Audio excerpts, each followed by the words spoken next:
Norm Betts. I grew up right here in Doketown. This is my world. This area, the bogan here, the Holmes bogan, named after my great grandfather. This is where I caught my first trout.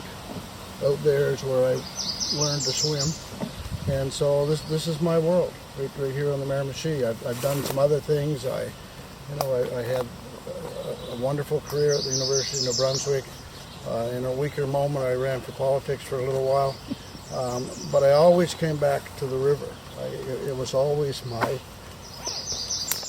happy place. It was always my happy place. And I used to say that, I was a university prof, and when I crossed the portage from the Nashwauk over to the Miramichi, Dr. Jekyll turned into Mr. Hyde.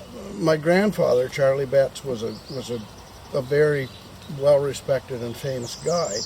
He guided an American by the name of Charles DeFeo.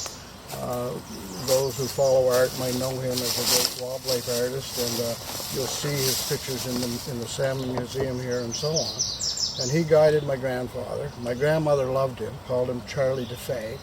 They always got Christmas presents from him. He came to my father's wedding, and so that was the real connection. So my grandfather Betts, there's pictures of him fishing on the canes and so on, and so. He was a guide. That's what he was. He was a guide and a farmer.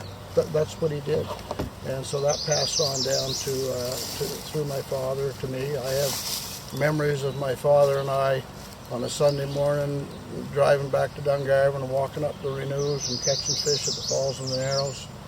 I remember one day I was in grade 3 or 4 and I come home on a June day and it was raining, and Father said, "The Dungarvan's rising. Let's go."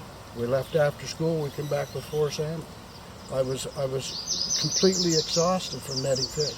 So, and my father always said, "The Miramichi's been good to us, so let's be good to her." And that's why the work of the MSA and others is so important. That river has given us everything, and we have to give back. That's a great way of explaining it, Norm. Can you remember the first salmon you caught, where it was, the fly you were using? Yep. Please. It was an oriole fly, my father's favorite fly, and one of the few feather flies that were fished back in the day. I still fish with an oriole. I still catch fish with an oriole. Other people don't catch fish with an oriole because they don't put them on their line. It was at Michael's Landing. It was at Michael's Landing back in the day when you'd go down, there'd be 25 people lined up there, and at any point in time, half a dozen people would have a fish on. So Michael's Landing was the first place. And after that, I got literally hooked. I used to walk up what's now the trail, was the train track. I'd wake up here in the morning and walk up the track to the ledges, which is just above here, and fish. I'd catch 2 fish before I went to school in the morning. It was, we were that typical family, like they used to say about the lobster fishermen. We were so poor, all we had were salmon sandwiches. So it was, the more I think back, and I've got a fishing line too. It's, people come and they talk about fishing and, the fishing card, and I say it's fishing. Our forefathers were very wise people. They didn't call it catching. They called it fishing. When we have friends who golf, they don't get up in the morning and say, "I'm going to go play hole-in-one." No, it's fishing. You bought a fishing license, not a catching license. Get over it. Go fishing and enjoy it. Can you tell us about how you got involved in making canoes? What age were you? Who did you learn from? Yeah. Well, we were always, Jimmy, my buddy, and I, we were always in canoes. We probably fell out of, canoes in every river in New Brunswick. And I've been thinking about this. My passion for canoes and chestnut canoes in general, I think, happened when Chestnut closed. I graduated from high school in 1972, and Chestnut closed right around that time. And I remember it really bothered me. It really bothered me. Like, what are we going to do? And so that was where the passion came from. How did this great canoe company that at one time was the largest manufacturer of canoes in North America. I mean, how did they just, go out of business? And we could get into that. But, I think the government threw too much money at them, and that was a problem. They had too many different boats, and that was a problem. And they never made the transition from a craft shop to a production shop. And so I wanted to bring back for myself the craft of making a traditional wood canvas canoe. Built my first canoe, a cedar strip in the garage up here in my 20s. And then about 20 years ago now, my buddy Jimmy and I went to Maine, and we spent a week or 10 days with a guy by the name of Roland Thorold, who's a very famous canoe maker in Maine, and there's a lot of them there. And we spent a week with him, and that was it. Come back, build a mold, and started building. Canoes have you built and restored over the years?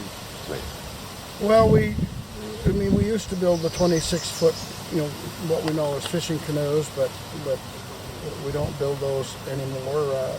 We're trying to stick to some of the traditional chestnut models. The main one we build is the 16-foot chestnut prospector.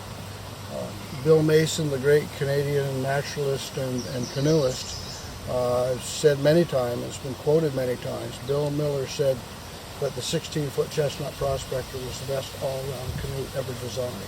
And it was designed by Chestnut. You'll see the prospector built by a lot of other companies today, but that's kind of our mainstay. It's the kind of the crossover canoe. You can take it for a paddle on a Sunday afternoon, but if you want to throw your gear in it and go on a 2-week paddle, it'll take that too. Yeah. So if you were going to go fishing and you wanted to fish from a canoe, what would you recommend, so that you could stand up and cast and pole? Again, Chestnut had recreational canoes and they had fishing canoes, working canoes. Their Ogilvy line, they were the fishing canoes. So when you go up, to the head of the river, where really the only way of navigating was poling a canoe, because anybody who's been there knows that it's low and there's a lot of rocks and you've got to get to the pools. So the Ogilvy, the 20-foot Ogilvy and the 22-foot Ogilvy, listen, I came down from, my wife and I, during COVID, we had to isolate, so we said, we'll isolate all right. We went to Half Moon and came down, and poling a canoe is another lost art. It's another lost art. But canoes are very much a Canadian thing. As a matter of fact, if you go to England and say, I'd like to see a canoe, they'll show you what we call a kayak. In England, a canoe is a kayak. If you want to see an open canoe like we know it in England, you have to say, I want to see a Canadian canoe. So it's very much a Canadian thing because of the rivers we have. As a matter of fact, Napoleon had plans to invade North America by canoe, because you look at, how do you get in there? It's a river system. So it was, canoes developed, firstly as a mode of transportation, but then recreationally and so on. So the canoe has a good